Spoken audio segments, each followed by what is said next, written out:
Let's say you want a luxury car. Well, for around £1,000 a month on a lease deal, you could be cruising around in a limousine from Mercedes, Lexus or BMW.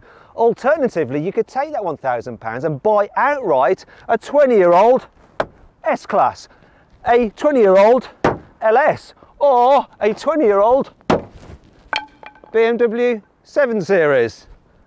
Now in this video, we're going to find out which of these cars is best. Anyway, I'm Matt Watson and you're watching Carwow. Schweinhunter.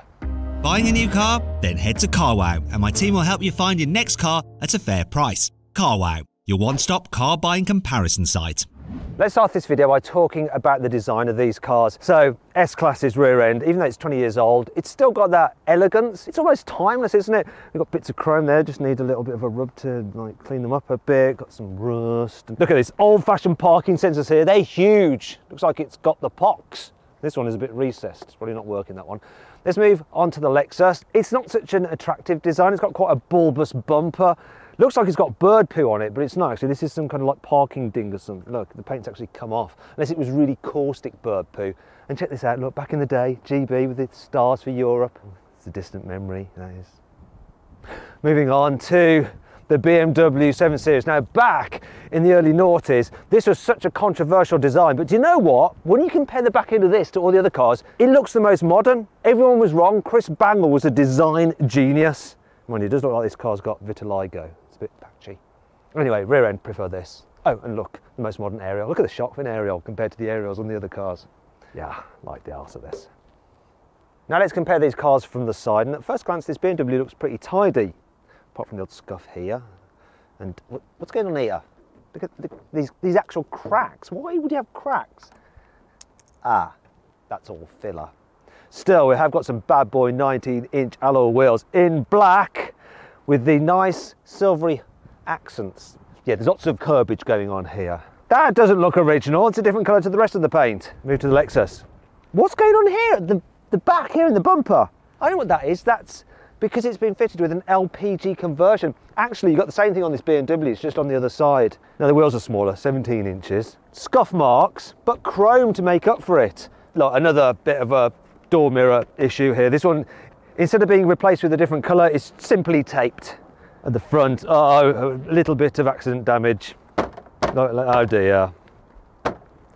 Still, the wheels aren't so bad in terms of curbage, but they are just starting to kind of bubble and stuff. Do you like the paint colour though? Aubergine. Now the S-Class. This boot doesn't fit quite properly, and I've noticed this weird colour. It's almost like rose gold colour here on these bits of chrome trim. Has someone done that to the car? Is it just discoloration? I don't know. Got some small wheels though, look. 16 inches on an S-Class. Should help the ride though. Look, there's quite a bit of rust here. Patina or just rust? Mind you know what they say. Rust is lighter than carbon fibre. Got a lightweight S-Class. Brilliant. Overall, from the side, which do I prefer the look of? Despite the filler, I think I prefer the look of the BMW. Finally, let's compare the fronts of these cars. S-Class, really elegant. Yeah, this one has some yellow headlights, but you could soon make those shiny again. And you know what? Look at this. I'll tell you what, £1,000 for that three-pointed star, it's worth it alone, isn't it? Moving to the Lexus, it's actually quite tidy at the front, but there's something about the design of the LS430. It's just a bit bulbous and fish-like. The previous generation 400 was a better looking car. The best looking car out of these three though is the BMW. Not this one though. It's got a bit of a faded BMW badge and something wrong with its left kidney. In fact, it looks like it's got a bit of a cocaine habit and it's like nasal septum's gone. Anyway, I think overall I still prefer the look of this BMW.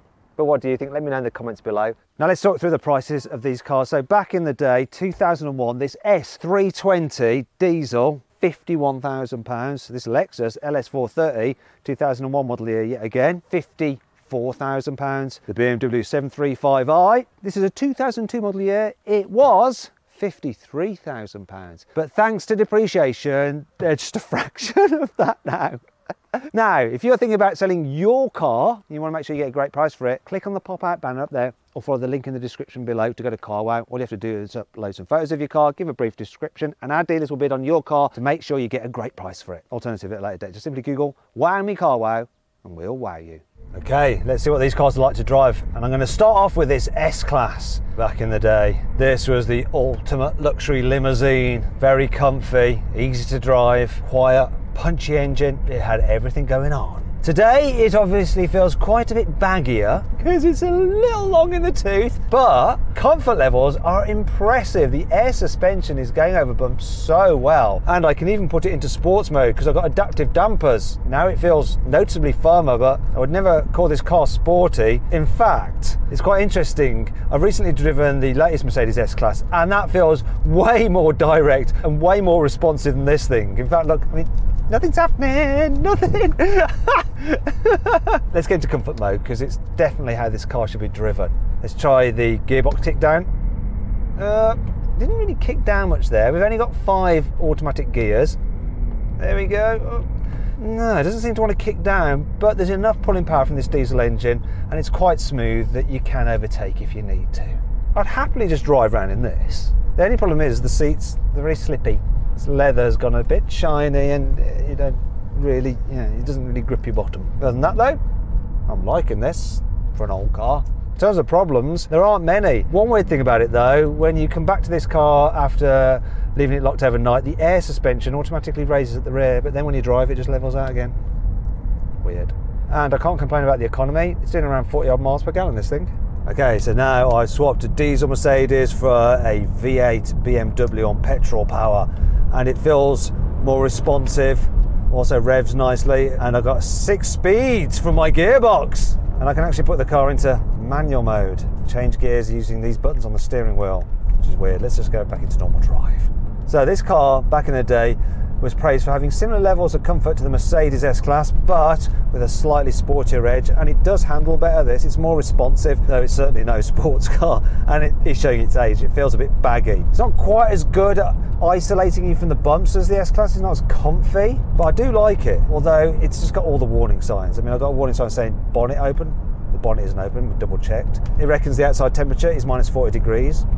It's definitely not. There's lots of other warning signs as well. One to do with the oil in the power steering, which is actually linked to the special hydraulic suspension, which is self-leveling. Though it's not self-leveling anymore, it's got a slight lean, this car has now. And then there's the fact it's got an oil leak from the engine as well. Good thing about that is that you don't ever have to change the oil because you're constantly refreshing it as you go. I like this car, I like the way it drives, probably the best overall, but I'm just so worried with it because these warning lights it's going to end up costing a lot of money. So I've got more peace of mind with the S-Class. Let's take this back and switch into a car which should be more reliable, the Lexus. Finally then, we come to the Lexus. Like the BMW, smooth V8. The gearbox isn't as responsive though. Takes a wee while to kick down. Good comfort levels. Air suspension doing a good job over bumps. Bit better than the BMW, I think. Not quite as good as the Mercedes. Got a sports mode like in the Mercedes. I press that, should stiffen up the suspension. I feel no change, no change at all. Put that back into normal for what it's worth. Steering's really slow. I think it's even slower than the Mercedes. It's all right though, just for cruising around. That engine is so smooth. Do have a bit of a wobble on the steering wheel. The brakes seem the least responsive out of all 3. And there's some weird faults with this car, right? You get the odd engine warning light, it flashes up, then goes away. There's actually a coolant leak though, which is more worrying, and the car drains its battery overnight. You leave it, you come to it, it's just like flat.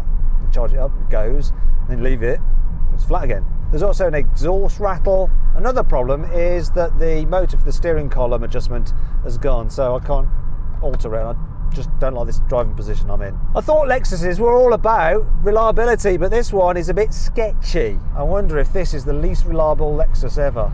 Maybe I got unlucky. If it wasn't for that, it's quite nice to drive. Visibility is particularly good. Well, apart from all this horrible wood. Ugh. But the view out's nice. Another problem with this car is the economy. The BMW wasn't great, it was doing about 20 miles to the gallon. This is only doing 17. And while I could run it on LPG, the tank's so small, you only get about 100 miles out of a tank anyway. This will be expensive to run, probably expensive to fix as well.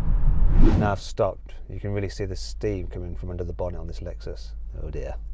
Let's compare these cars' interiors. I'm going to start with the S-Class. And it feels pretty old-fashioned in here. Lots of wood going on. Still got squidginess. Remember, this was the height of luxury back in the day. Oh yeah, electric steering column, though all of the 3 cars actually have an electric steering column. Seats, they're okay. That's funny though, look at that little screen down there. Look at it, that sat nav. Oh gosh, it's so basic. I just pressed something and it's gone off, and it wasn't the off button. Oh wait, no, I think that's it, it's dead. Oh, and it's back. Here in the back of this S-Class, it feels very basic compared to the very latest S-Class. Though, look, we do have vanity mirrors in the roof. Oh, yeah, I'm so vain. Oh, only one of the lights is working on this one. Still, it's actually comfy back here. Lots of room, though I'm not sure what this dirty patch is there. In fact, I dread to think. Here in the back of the Lexus, it feels pretty much as roomy as the S-Class, though you do sit slightly higher. Big difference, though, is the tech in here. So, look, I have rear infotainment screens because there's a DVD player in the back and you control it by this remote, and I have put new batteries in this, but it doesn't seem to work. Then maybe I need a DVD disc in the player for it to operate. I don't know. Also, there's more tech here. I can control the stereo from back here, and look at this, I can move the seats forwards and backwards, make them more reclined or more upright, and I can put the headrest up. What else we got in here? Look, I can do the rear blind. We've got heated rear seats as well, and a vibration function. I think it's supposed to be a massage, but it's more just like shaking my bits about it. Oh, it's actually quite pleasurable. Yeah, this is very high tech, and a lot of it seems to work. Oh, in here, look, we have a fridge. Cool. What's less cool is the amount of wood you have here in the front of the Lexus LS. I mean, look at it. It's very old manny, isn't it? And the seat colouring is hearing aid beige. Tell you what's a bit annoying about this, it has a sunroof, which I'd normally like, but the car randomly opens and shuts its sunroof at will, and I can't shut it or open it when I want to. So I can set the temperature of the front seat, so they have a heating function and a cooling function, which is nice. And look at this, a large infotainment screen with satellite navigation, and look, it's a touchscreen. Ooh. I think after this, Lexus switched from a touchscreen to this weird mouse control system, which is actually less good than this. Finally, we come to the BMW, which has the most modern looking interior out of the 3. Even the wood is acceptable. What's less acceptable is the build quality. So look, I mean, this thing is just falling apart. Bits coming off, bits of trim missing. This, look, that's not great, is it? You've also got the very first generation of BMW's iDrive. So you've got a big screen, but the graphics are kind of dull and it's low res. You can control it using the wheel, which is also coming apart. Great BMW, great. And what other buttons will kind of drop off? What's this? It's a keypad for an old-fashioned phone. Here in the back of the 7 Series, there's more build quality issues. That's definitely broken now. Knee room's all right, headroom's all right. It's very similar in size to the other 2, really. It's not got quite the tech of the Lexus, but a bit more than in that Mercedes. For instance, look, we have adjustable. We did have. It was working a moment ago and it stopped. I was going to say adjustable headrests. See if we can do the other side. Maybe it's the ignition. Let's try it now. Actually, when you start the ignition, you get that weird clicking sound. Can you hear that? Oh, look, and now it's going up on its own. Random. And you've also got seat heating as well. As for the rest of the practicality, these cars' boots are very similar in size. So the BMW and the Mercedes both have 500 litres of space, and the Lexus has 570 litres of boot space. However, both... Oh dear, I think the BMW is losing its mind. However, the BMW and the Lexus both have LPG conversions. Now with the BMW, the tank is just in the boot, so that eats into loads of space. With the Lexus, it's where the spare wheel will go, so you have to carry around the spare wheel in the boot. So overall, the Mercedes has the biggest usable boot. Now let's talk about the engines. So this Mercedes has a 3.2 litre straight 6 diesel with 197 horsepower and 470 Newton meters of torque. Let's have a listen to it. Go on, start it up. Rev it.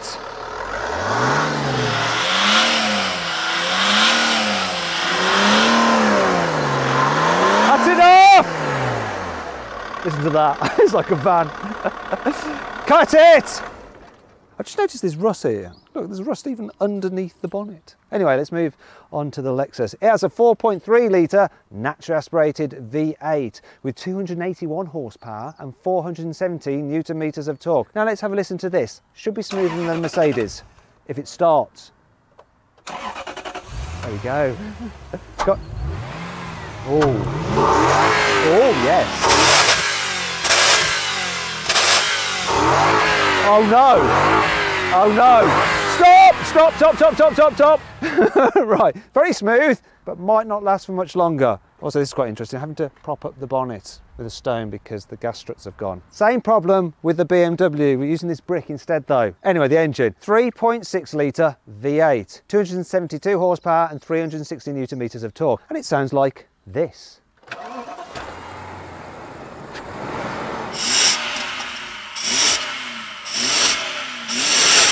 Nice, not quite as nice as the Lexus, but at least it isn't pissing out coolant everywhere. Now I'm going to launch the cars to see how quick they are from 0 to 60 miles an hour over the standing quarter mile. Then I'm going to brake test them and measure their stopping distance from 100 miles an hour to 0 and 60 miles an hour to 0. Well, let's do it. Start off with this S-Class, see what it does. Brake boost it, brake boosting. Come on, diesel. Oh, bit of wheel spin, traction control kicked in there. Here we go now. Oh, we're on boost. Oh yeah, what's this? 0 to 60. 9.5 seconds. What's the quarter mile?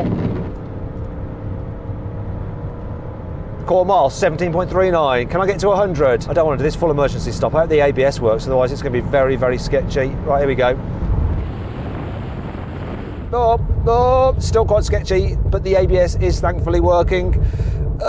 Right, let's see how long that took to stop. So from 100 miles an hour, it took 495 feet to stop. From 60 miles an hour, it took 180 feet to stop. Now let's try the Lexus. Bit of precision engineered Japanese V8, let's do it.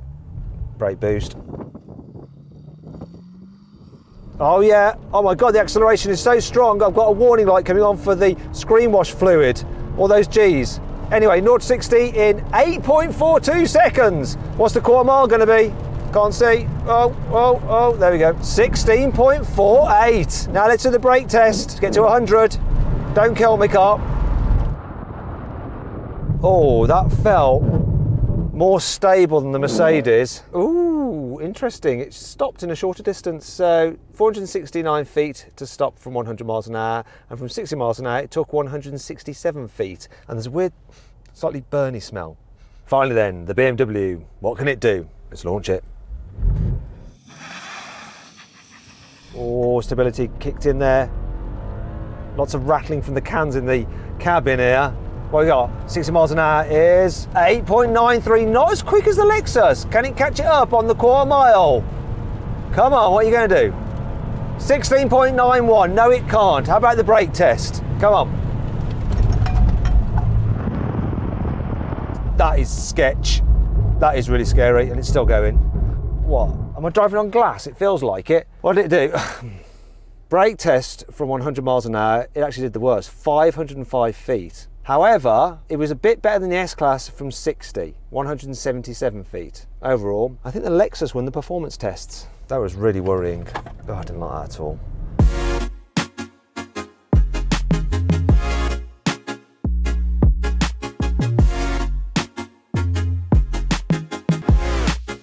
So then, what's my final verdict? If I had to keep one of these cars, which one would it be? Well, it wouldn't be the Lexus because I think it's the ugliest. It's not quite as reliable as I'd like a Lexus to be. And while that V8 is lovely, it's very, very thirsty. This car is very expensive to run. BMW, I like it, looks cool, it's nice inside, feels the most modern, and it would be the best to drive if it wasn't riddled with faults that would be very expensive to fix. And that leaves us with the Mercedes. Yes, it's got loads of rust, but that shouldn't be a problem until about 2 or 3 years down the line. You could drive this car for quite a while and it will do you absolutely proud. And that diesel engine, it's smooth and it's economical. And that's why it wins this test.